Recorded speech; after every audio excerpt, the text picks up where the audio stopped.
सर्वज्ञ सर्वदर्शी चरम तीर्थंकर अहिंसा के अवतार विश्व वंदनीय शासनपति श्रवण भगवान वर्धमान महावीर के पावन चरणों में कोटि कोटि वंदन। हृदय की अनंत अनंत आस्था के केंद्र, संयम धन के दाता, संसार सागर से तिरने का सन्मार्ग बताने वाले पूज्य गुरु भगवान श्रवण सूर्य दिव्य विभूति 1008 श्री मर्दर केसरी मिश्री मल जी महाराज साहब के पावन चरणों में कोटि कोटि वंदन। अहिंसा दिवाकर लोकमान्य संत शेरे राजस्थान वरिष्ठ प्रवर्तक पूज्य गुरुदेव श्री रूपचंद जी महाराज साहब के पावन चरणों में कोटि कोटि वंदन। मरुद्रा भूषण संत शिरोमणि पूज्य प्रवर्तक गुरुदेव श्री सुकन मुनि जी महाराज साहब के पावन चरणों में कोटि कोटि वंदन। साधना की प्रतिमूर्ति सद्गुणों की उपासिका सरल मना शांत दांत गंभीरा गुरुवरिया माँ शक्ति श्री सज्जन कंवर जी महाराज साहब के पावन चरणों में कोटि कोटि वंदन। धर्म प्रेमी बंधुओं, शीलवती माताएं, सर्वज्ञ भगवान महावीर का यह जिन शासन है और भगवान ने जो अमृतमय वाणी फरमाई है, उन वाणी को श्रवण कर कोई भव्य आत्माएं अपने जीवन के अंदर उनको आत्मसात करने की प्रबल इच्छा और शक्ति भी रखती हैं, और जो आत्माएं आत्मसात कर लेती हैं यानी भीतर में उतार लेती हैं और वो वाणी के अनुसार अपने जीवन को जीने का प्रयास करती हैं, तो निश्चित रूप से उनका कल्याण और मंगल अवश्य होता है और भगवान की वाणी का समग्र सूत्र जीवन में उतर जाए, ऐसा कभी नहीं हो सकता। जो भगवान ने 11 अंग में जो बात फरमाई है और जो अंग और उपांग सूत्र हैं, सभी वाणी तो भगवान महावीर की है। भगवान ने अंग सूत्रों में डायरेक्ट जो भगवान ने अर्थ रूप में किया और गणधरों ने सूत्र रूप में गूंथा, यह यानी तीर्थंकर और गणधरों के बीच किया। लेकिन भगवान ने जो अंग सूत्र के रूप में अर्थ फरमाया, उसी का ही आचार्यों ने यानी उपांग बनाए। तो वाणी तो किसकी है? माल किसका है? एक कंपनी से, एक फैक्ट्री से माल निकलता है और डायरेक्ट एक बड़े व्यापारी के पास में जाता है। बड़ा व्यापारी दूसरी दुकानों में वो बेचता है। यूं ही समझ लो, एक ने तो कंपनी से सीधा ला करके अपने वहाँ पर स्टॉक किया और एक ने वो माल आगे सप्लाई किया। माल तो किसका हुआ? उसी कंपनी का है। बस बीच के अंदर इसको इसीलिए एक को अंग कह दिया, एक को उपांग कह दिया, बाकी बात एक ही है। भगवान महावीर की ही वाणी है और इसलिए जितना महत्व अंग सूत्रों का है, उतना ही महत्व किनका है? उपांग सूत्रों का है। तो बंधुओं, भगवान के 11 अंग 12 उपांग, ये जो भी हैं यानी 32 आगम जो हमारे स्थानक वासियों के बताए गए हैं, उन 32 आगमों का सारा सार तत्व हमारे जीवन के अंदर उतारना हो तो 32 आगम तो सुन नहीं सकते हैं, 32 आगम पढ़ नहीं सकते हैं, इतना मनुष्य के पास में टाइम। हाँ, अनंत शास्त्रम बहुलाश्च विद्या, शास्त्र तो अनंत हैं। जिस किसी भी धर्म शास्त्र को खोलकर किसी भी पन्ने को पढ़ोगे आप, हर स्थान के ऊपर शिक्षाएं लिखी हैं खूब, और हर ग्रंथ में शिक्षा लिखी है। हर संत के व्याख्यान के अंदर आप जाएंगे, हर संत के व्याख्यान में एक से बढ़ करके आपको चीज मिलेगी। तो सबके सबको धारण नहीं किया जा सकता है, सबको पढ़ा नहीं जा सकता है, सबको सुना नहीं जा सकता है। अनंत का शास्त्रम बहुलाश्च विद्या अल्पश्च काल, हमारे पास में समय क्या है? अल्पश्च काल बहुविघ्नता। शास्त्र बहुत है, विद्या बहुत है, उपदेश बहुत है, संत बहुत है, अल्पश्च काल, हमारे पास में समय क्या है? कम। और विनय भी बहुविघ्नता, उसमें भी क्या आ जाता है? हाँ, इसलिए तत्सार भूतम उपासनीयम, तो जो सार लगे उसकी उपासना कर लो। जैसे एक यानी पक्षी होता है हंस, दूध के अंदर दूध के प्याले में अपनी चोंच रखता है ना, तो सार को ग्रहण करता है, निस्सार को छोड़ देता है। हंस जब चोंच दूध के प्याले में रखता है तो दूध फट जाता है। क्या हो जाता है? चोंच रखते ही दूध क्या हो जाता है? फट जाता है। इसलिए पानी को छोड़ता है और बीच बीच में जो हाँ दूध खा लेता है, पी लेता है, ले लेता है। तो इसी प्रकार ज्ञानियों ने कहा कि हंस क्षीराम्बुवत्, हंस जिस प्रकार दूध को ग्रहण करता है, पानी को छोड़ देता है, हे भव्य आत्मा आप भी सार को ग्रहण करो। और 32 आगमों का क्या सार बताया? जम इच्छसी अपणतो, बाद में कर लेना ना भाई, बीच में डिस्टर्ब नहीं, रख दो यहाँ पे, सब रख दो एक साथ में, बाद में देना।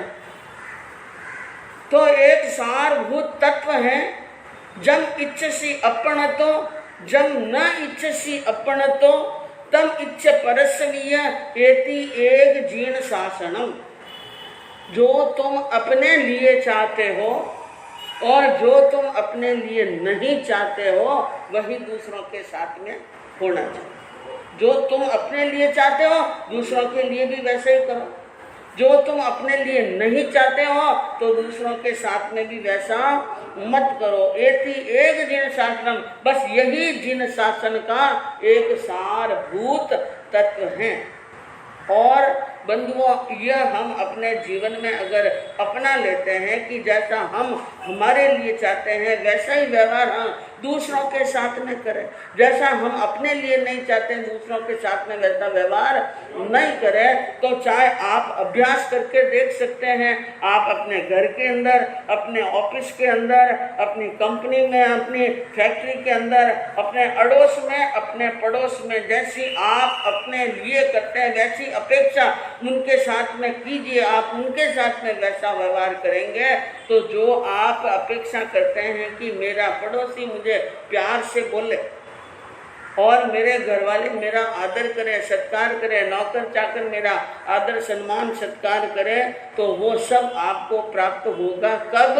जब आप यह अपनाएंगे कि जो आप चाहते हैं वैसा दूसरों के साथ में करें, जो आप नहीं चाहते वो दूसरों के साथ में कोई आपका अपमान करे, आपको कोई गाली दे, आपको कोई दुत्कारा दे, आपको कोई फटकारे, आपको ओछा शब्द बोले, आपको अच्छा लगता है क्या?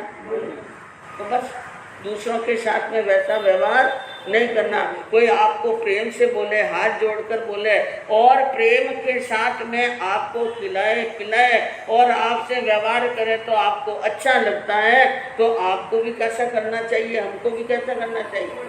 प्रेम से करेंगे। तो प्रेम से करेंगे तो प्रेम प्राप्त होगा। एक गांव के अंदर एक राजा था और राजा के एक बुद्धिमान मंत्री था।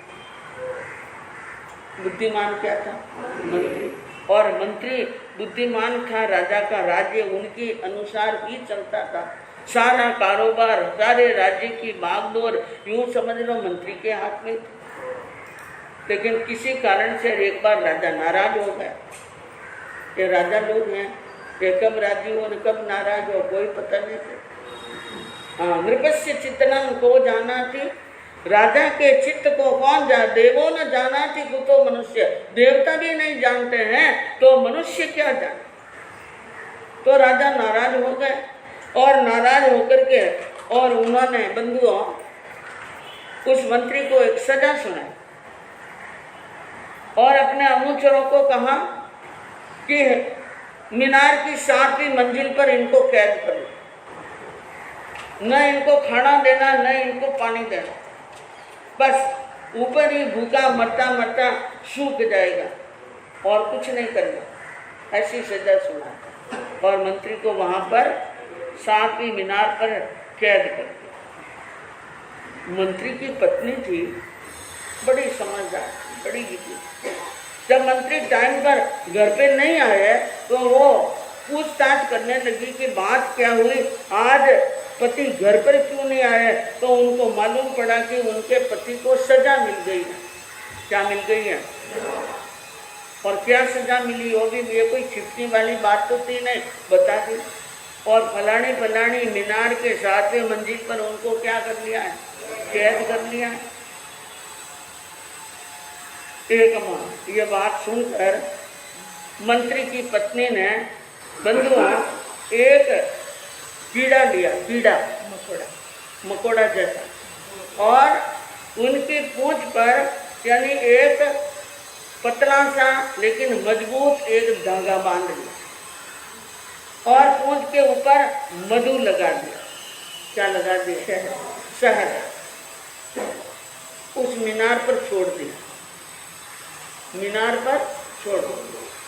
अब वो मकोड़ा, ये चींटियाँ क्या हैं, तेंद्री प्राणी हैं। कितनी तेंद्री, और तेंद्री में तीसरी इंद्री होती है घ्राण इंद्री। घ्राण इंद्री और हाँ, घ्राण इंद्री जो सुगंध लेने वाली इंद्री, और उनकी सबसे ज्यादा तेज घ्राण इंद्रिय किसी की होती है तो कीड़े मकोड़ियों की, चींटियों की। इसलिए चींटियों को योजना गंधी कहते हैं। एक नाम है योजना गंधी। एक योजन दूर पड़ी हुई चीज, एक योजन बोलते कितने, 4 कोस, 4 कोस दूर पड़ी कोई चीज है तो उनकी गंध चींटी यहाँ बैठी बैठी ले सकती है। चींटी यहाँ बैठी बैठी गंध ले सकती है, इतनी सुगंध तेज होती है। अब उसके मधु लगा दी और उनको छोड़ दिया उस मीनार के ऊपर। उन मधु की सुगंध से वो कीड़ा चढ़ता चढ़ता चढ़ता चढ़ता फिर चला गया 7वीं मंजिल पर। और मंत्री वहां पर बैठा था, विचार कर रहा था मन के अंदर। वो तो यूं सोच रहा है, मैंने कोई अपराध नहीं किया, मैंने कोई गलती नहीं की, मैंने कोई खराब नहीं किया और मुझे ये सजा मिल गई। सोच रहा था जितने में तो एक कीड़ा यानी मकोड़ा चलता हुआ दिख, और मकोड़ा तो दिखा, कोई बड़ी बात नहीं है, मकोड़े तो कहीं भी दिख जाते हैं, लेकिन उनके पीछे बंधा हुआ था धागा। मंत्री ने उठकर देखा कि इसके धागा बंधा हुआ है, और धागा बंधा हुआ है तो बंधुओं उस मंत्री ने धागा देखा, धागा के पास में मधु लगा हुआ देखा, विचार किया हो न हो कोई करामात। अब वहां पर दीवार के पास में आकर के यानी वहां पर नीचे झांका तो उनकी पत्नी खड़ी थी, और पत्नी खड़ी थी और पत्नी ने कहा कि डोरा पकड़ लो। क्या पकड़ लो? अब कीड़े का डोरा खोला और मंत्री ने डोरा पकड़कर डोरे को ऊपर खींचना शुरू किया, और डोरे के लास्ट छोर पर मंत्री की पत्नी ने एक और जाडा यानी डोरा बांध लिया, थोड़ा उनसे ज्यादा। फिर उस डोरे को भी खींचा, फिर बाद में एक सूतली बांध ली, फिर सूतली को भी खींचा तो फिर थोड़ा सा मोटा रस्सा बांध लिया, वो भी खींच लिया तो फिर बड़ा रस्सा बांध लिया, फिर और मजबूत रस्सा बांध। ऐसे करते करते क्या हुआ, मंत्री के हाथ में मजबूत रस्से का सिरा आ गया, और मजबूत रस्से को ऊपर वाली जो 7वीं मीनार की जो छत थी वहां पर कोई बांधने का स्थान था, वहां पर 4-5 गांठें लगा करके उस मजबूत रस्से को बांध कर उस रस्से के सहारे क्या उतर गया, नीचे उतर गया और मुक्त हो गया। कौन से सहारे से उतरा? मोटी रस्सी के सहारे से उतरा। बंधुओं अब मैं आपसे पूछूं कि मोटे रस्से के सहारे से उतरा तो उतरा, वो तो सामने दिख रहा है, लेकिन इसके अंदर अहम भूमिका किसकी थी?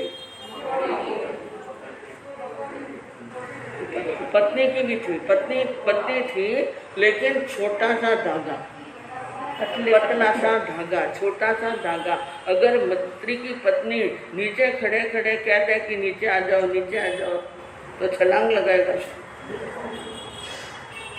मंत्री की पत्नी बुद्धिमान थी, इसलिए उसने एक पतला धागा, अगर पतला धागा पहले वाला पतला धागा मंत्री के हाथ में ना आए तो क्या सीधा मोटा रास्ता आ जाता? क्या नहीं आता। तो अहम भूमिका किसने निभाई?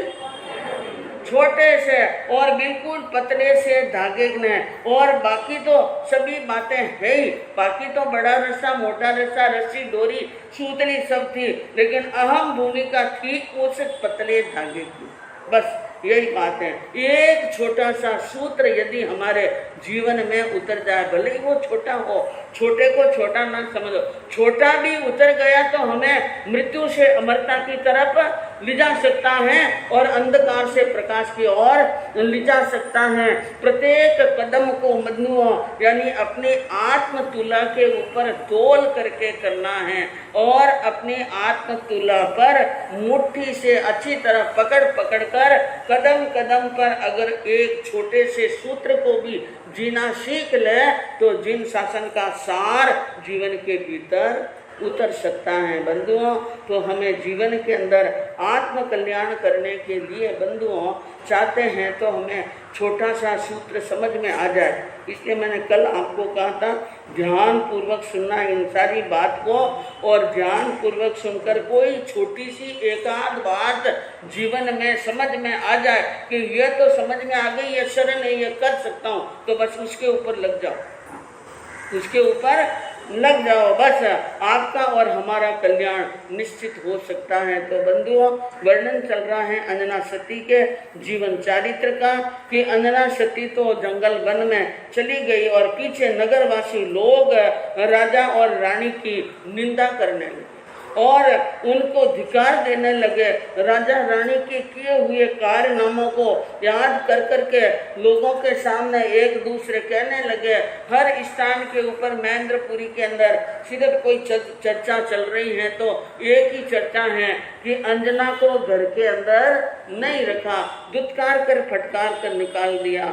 नगर जुरे सतिया के कारण गुण गावे नर नार, हर रानी सुनने अब पछतावे, रानी सुनने अब पछतावे, कीनो नहीं विचार जे धन सती अंजना, साचे सतवंदे राचे शील में। नगर जुरे सतिया के कारण नगर के लोग तो उन अंजना को याद कर रहे हैं, उनको दुत्कार फटकार दिया, इसलिए उनको धिक्कारा दे रहे हैं, अंजना के गुण गा रहे हैं। ये सारी बातें आकर दास दासी और गुप्तचर ने रानी को कही और रानी ने जब यह बात सुनी कि इस प्रकार नगर के लोग हमें अच्छा नहीं कह रहे हैं, सब के सब लोग हमारी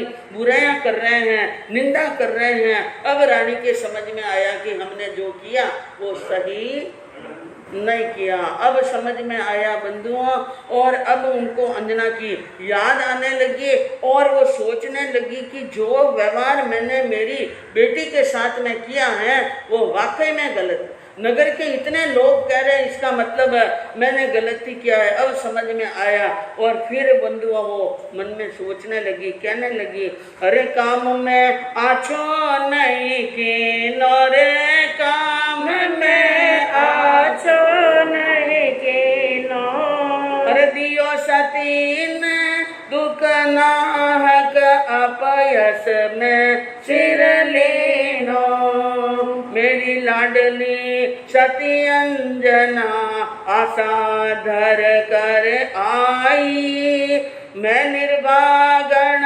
ऐसी निकली जरा नहीं बतलाई, काम में आजो नहीं की रे, काम में आजो नहीं की नो, दियो सती ने दुख ना कही अपयस सिर लीनो।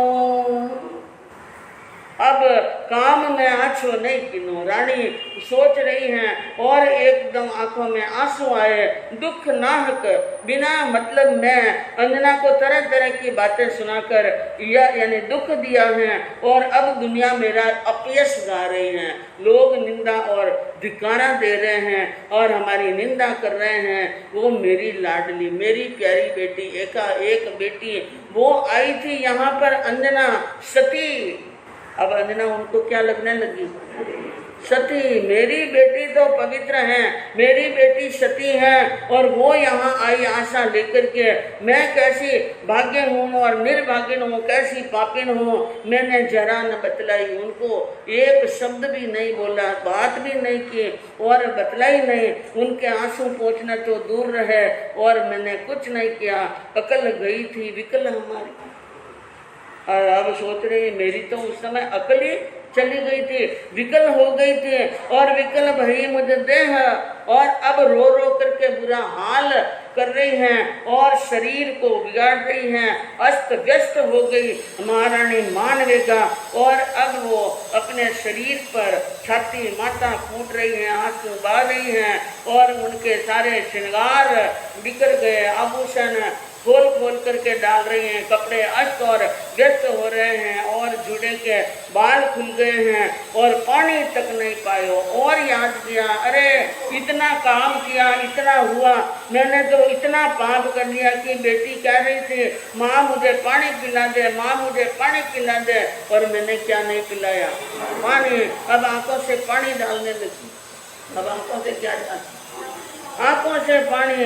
इसलिए क्या कहते हैं ज्ञानी, बिना विचारे जो करे न सो पाछे पछताए, के काम बिगाड़े आपनों ने जग में होत हसाए, जग में होत हसाए चित्त में चैन न पावे। क्या बात कही है ज्ञानी ने कि जो व्यक्ति बिना विचारे पहले काम कर लेता है वो बाद में क्या करता है, पश्चाताप, अपना काम बिगाड़ता है, और लोग हंसते हैं, और चित्त में चैन मिलने वाला नहीं है। अब महारानी बहुत बहुत पश्चाताप करती हुई रो रो करके सकल बिगाड़ दी, और पाछल बुद्धि नार की न पड़ी धरण मुरझाय, महाराजा जी आए कर न रहे एम समझा।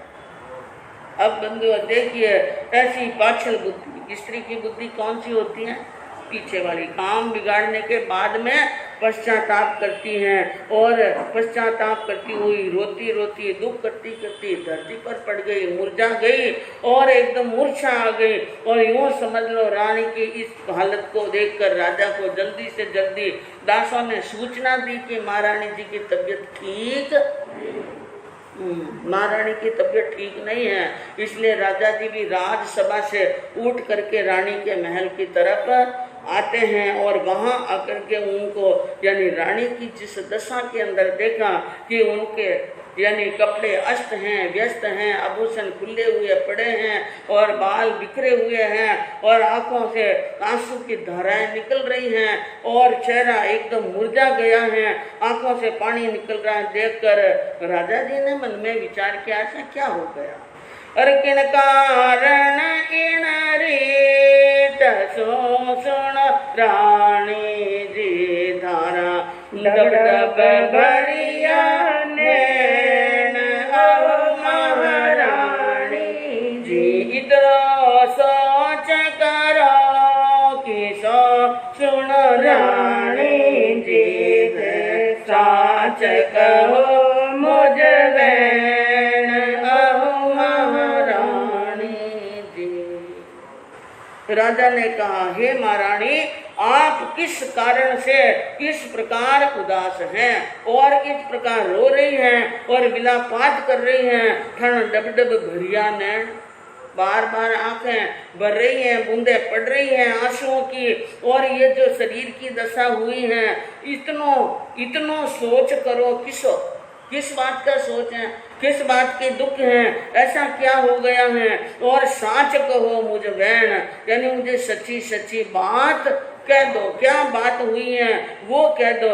राजा ने विचार किया, रानी जी अभी थोड़ी देर पहले स्वस्थ थे और अभी अभी के अंदर हालत बिगाड़ दी, कहीं कोई बाला फेटा तो नहीं लग गया, होता ना बाहर का फेटा, कोई बाली हवा, हाँ, अरे क्या खाने लागी भूतनी सुनो रानी जी, क्या थारो दुख शीस रानी जी, अरे के कोई हुक्म न मानियो सुनो रानी जी, जिनसो आई रीस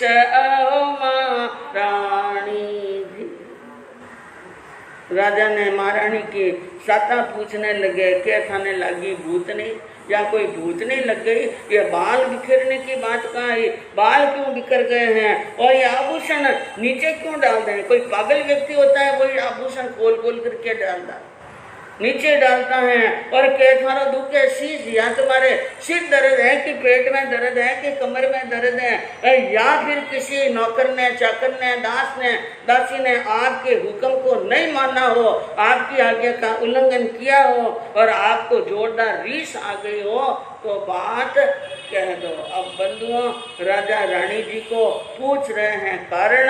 अब रानी साहब कारण क्या बताते हैं और आगे क्या होता है बंधुओं सुनने से मालूम चलेगा।